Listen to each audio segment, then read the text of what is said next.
What's going on, everybody? And welcome to the JNJSOM Trading Deadline Recap Show.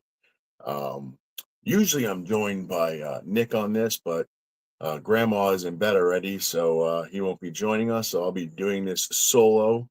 So we had a lot of action during the trading deadline. Not as much as last year.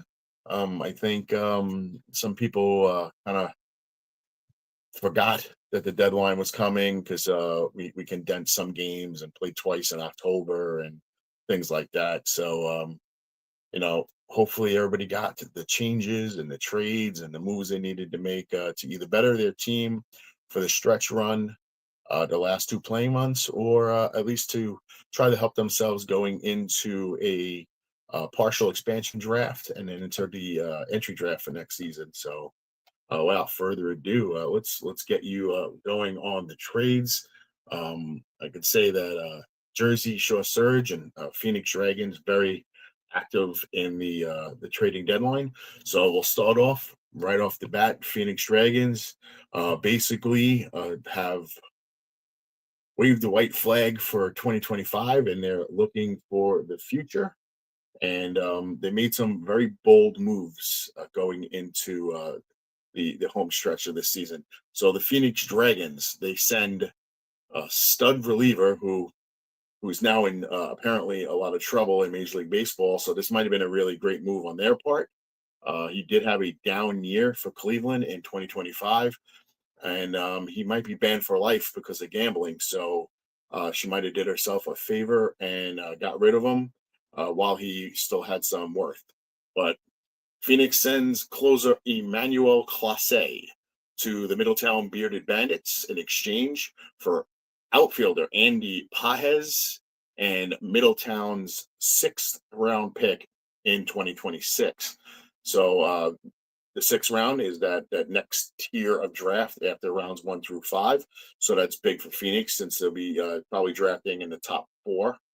And to kind of unload Emmanuel Clase, that was a good move. And to pick up a 6th round pick and Andy Pajes. Andy Pajes coming off a career year for him. He's still young. He's a stud center fielder, and it kind of loads up her outfield pretty good.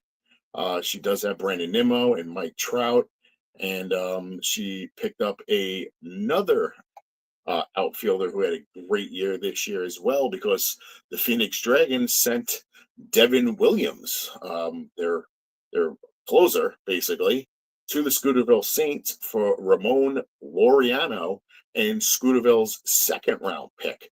So loading up the Phoenix Dragons, they got that 6th pick now early. They have that 2nd round pick, which Scooterville right now seems to be kind of like in that middle point, um, teetering on the last playoff spot. So they could be drafting either 6 or 7.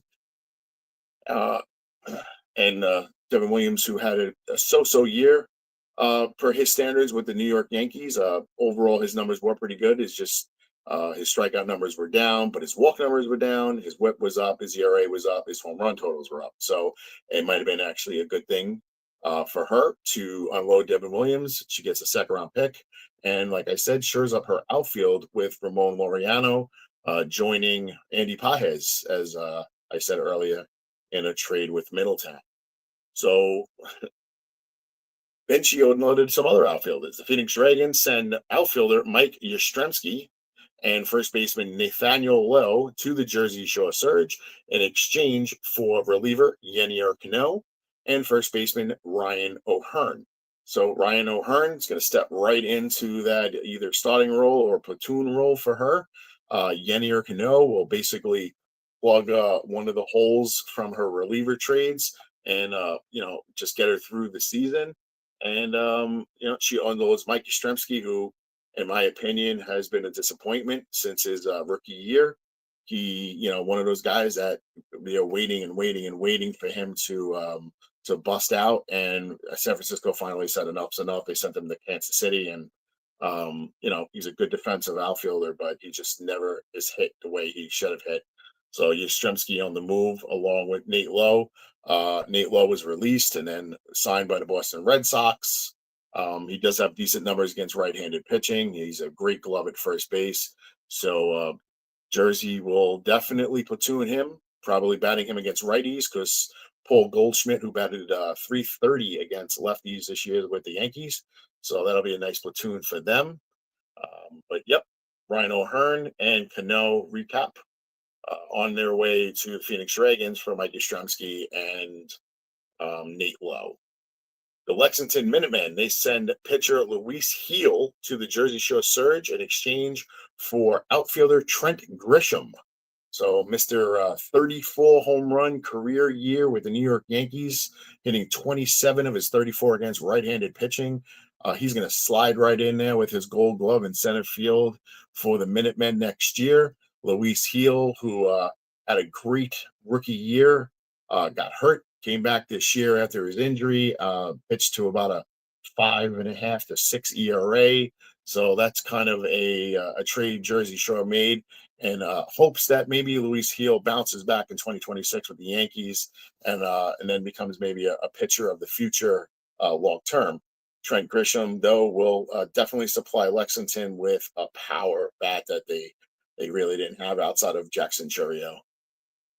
Moving on, the New Jersey Jackals send shortstop Ellie De La Cruz and catcher Joey Bart to the Jersey Shore Surge in exchange for catcher Luis Torrens, outfielder Tyrone Taylor, and New Jersey's 8th-round pick. That's a huge deal. The Jackals were very, very eager to get rid of Ellie De La Cruz. Strato wise, his E rating is very high. He's a defensive detriment at shortstop, and he was loaded with bats at the DH spot. So it's hard to say. It's really hard to hear like, oh man, I got no room for a guy batting 260, 20 home runs, 40 stolen bases. But if he only hits right-handed pitching and he's a defensive liability, like I get it. Jersey Shore is probably, he could be a draft day flip. He could be somebody that supplies them some pop off the bench next year. Maybe he rides the pine in AAA. Who knows? But I will say that Joey Bart's basically just taking the spot of the third catcher, Luis Torrens, who's coming off a monster defensive year with the New York Mets, where he's thrown out almost 45%. He's led baseball the last 2 seasons, throwing out base runners, averaging over 42% in the last 2 seasons. If he's not a -4, there is some criminal activity going on in Glen Head, New York, that's for sure. And then Tyrone Taylor, despite not really hitting the ball much the second half of the year, he's an absolute defensive stud. Racked up a ton of assists, played all 3 outfield positions for the New York Mets. He should be a Gold Glove candidate in center field. He's not, because basically the second half of the year he played backup, but he's an absolute defensive stud. So it gives him a swingman outfielder, a cannon of a catcher. He gets rid of Joey Bart and De La Cruz. The Jersey Shore Surge trade Kyle Schwarber. We knew that the name was popping around. It was hopping around. We knew he was on the block for the longest time. Mr. 56 home runs is gone. So Kyle Schwarber was traded to the Staten Island Potholes in exchange for shortstop Corey Seager and Staten Island's 10th round pick. Corey Seager is going to fit right into that spot with Jersey Shore. He's going to go right into that spot of DH against right-handed pitching.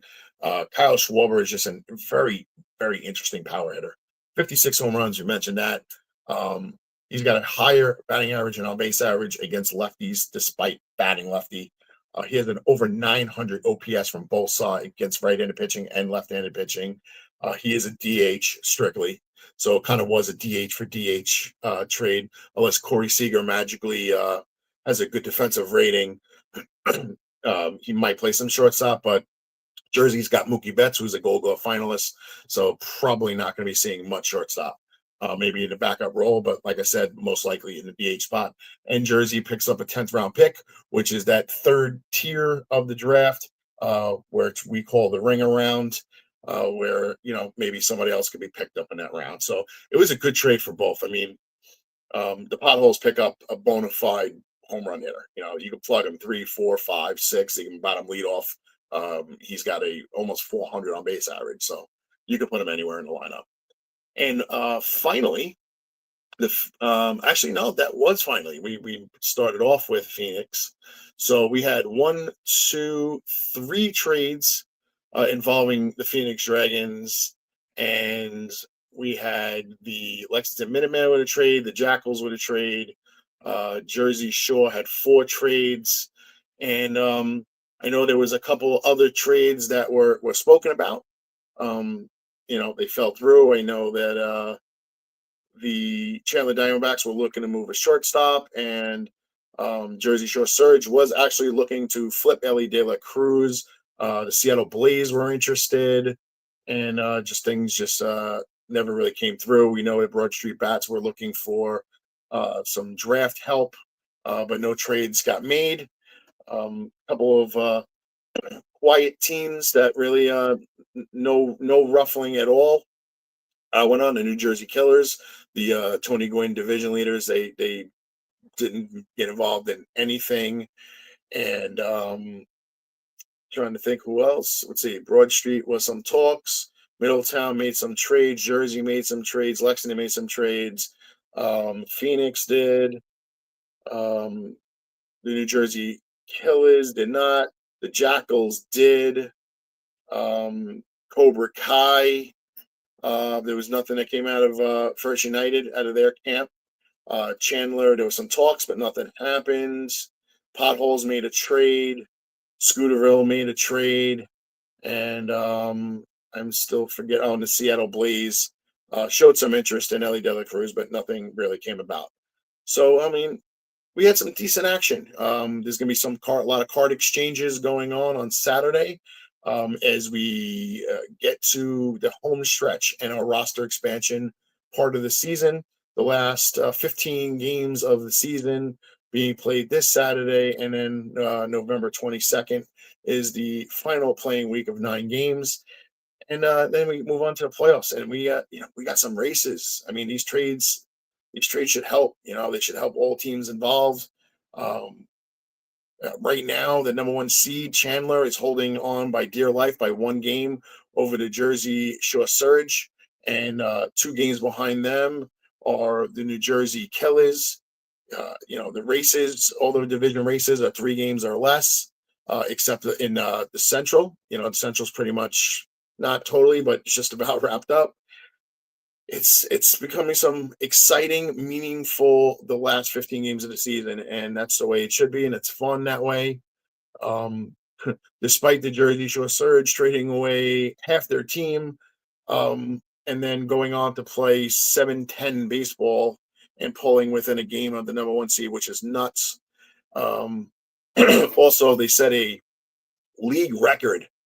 Their 57th player to don the Jersey Shore Surge jersey this season alone. 57 different players have been either on Keyport or Jersey Shore. So that's nuts with all the player movement that has gone on. But exciting times. We'll see everybody Saturday. I hope everybody's is good with their moves and good with their non-moves.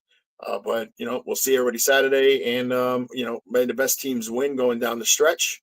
And as always, I appreciate all the managers and everything they contribute and participate in, and helping put this league and making this league a thing. Even though everybody's got some busy lives and real life that goes on, so this is a cool getaway. A lot of people have game night, so this is kind of our game morning once a month. So it's fun times. So we'll see everybody Saturday, and strat on.